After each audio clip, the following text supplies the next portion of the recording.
Hello and welcome to In My Mug, episode 637. This week we're drinking Inglaterra Bourbon Natural from Brazil.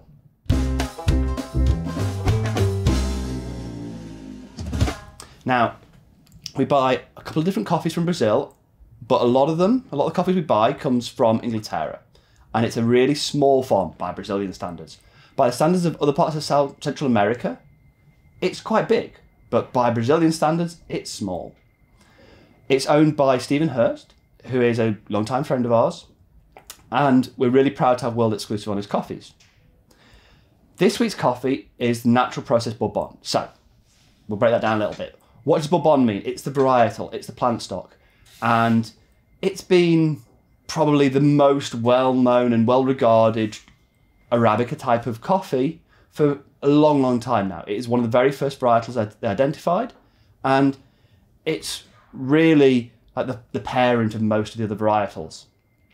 And the quality is great from it, usually. So really traditional for Brazil.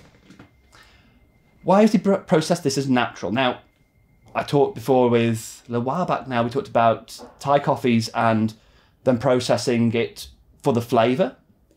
In this case, it's not natural process for the flavour. It's more about the practicality of it. They produce both pulp natural and natural processed coffees on the farm. But the big problem is the weather. If the weather is not right for natural processing, if it's going to be too wet and you haven't got time to dry it properly, then you're going to have to use the pulp natural process. It's all about how much space you have to dry it and the weather and the time and how the crop is going. So lots of practical considerations. That means each year, some lots are a bit more pulp natural. Sometimes we're going to have some natural processed ones. We have different amounts of each year. And this year we've got quite a lot of the natural processed ones. And he's done all of the Bourbon in that natural process. I think it's tasting really good.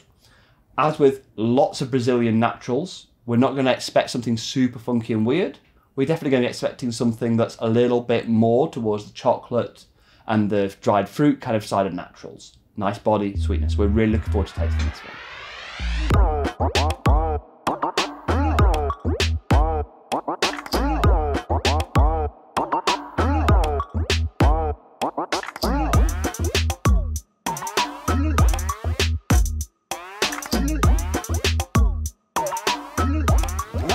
We're back. I have asked Dale to very kindly make us some espresso drinks because I think this is going to be great espresso coffee.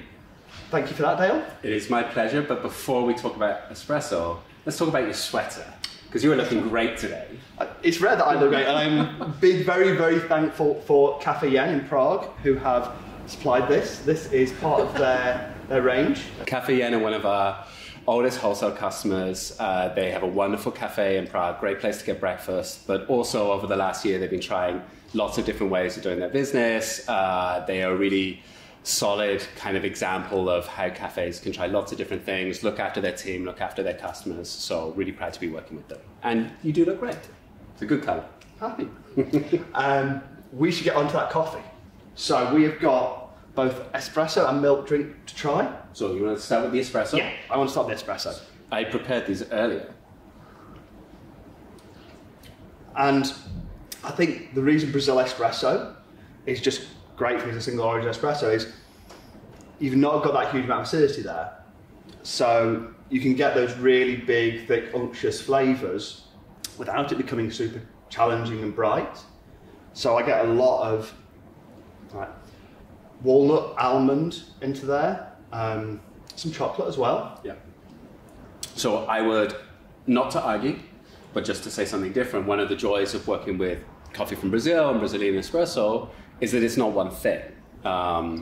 Coffee from Brazil does have lots of different flavors. It just has a more kind of, I guess, generalized flavor profile and balance. So it generally has less acidity. It generally will be sweet and clean. It will generally have pretty good body. So there's all these kind of reference points, but then each individual coffee from Brazil can be different. And that gives you two kind of things. One, you can work with it in different ways. So actually I've run this shot a little longer than I would normally in terms of volume. So we've got 18.5 grams in, we've got something like 46 grams out in this shot, and it brewed for 29, 30 seconds. And I'm intentionally trying to run some more water in to pull out some of those more fruit flavors and not let it be just a typical Brazilian espresso. So I think all those flavors that Ronan spoke about it there. I think definitely walnut. I'd say hazelnut more than almond. Definitely dark chocolate.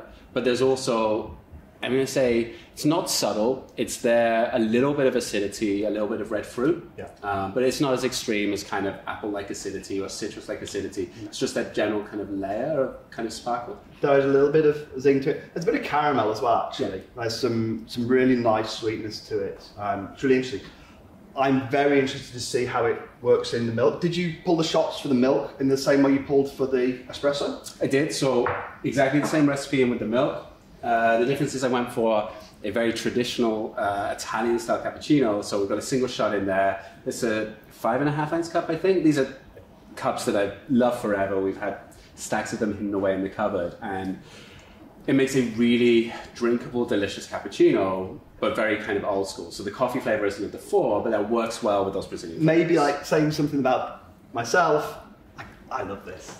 Like, this is a really nice, like if I want a cappuccino, first thing in the morning, or just like an afternoon without really thinking about the coffee, this is so good. It really adds that creaminess to it. So I get a really kind of like nut puree, almost not quite a Nutella, but definitely that kind of creamy, nutty thing that is just really easy drinking. And well, then there's something about kind of that size of drink lets you really taste milk, you know, and that's part of what you're trying to drink, and that's not a bad thing. But a coffee like this, those kind of traditional Brazilian flavors, they actually work really well in the background with milk, so it makes it a long kind of flavorful so sensation. Kind of the milk's the hero here rather than the coffee, and you're using the coffee to... But you have all those kind of nice nut flavors in the back. Any fruit that's in there is kind of lost, but it isn't missing, if that makes sense. It rolls into that kind of brown sugars, caramels, a little bit of nut, a little bit of dark chocolate in the kind of very end there. Well, I think it's safe to say that we've both enjoyed that. Hope you're going to join us next week for more delicious coffee. Life is too short for... I thought he was going to say it. Still not saying it. No, okay, life's too short for bad coffee.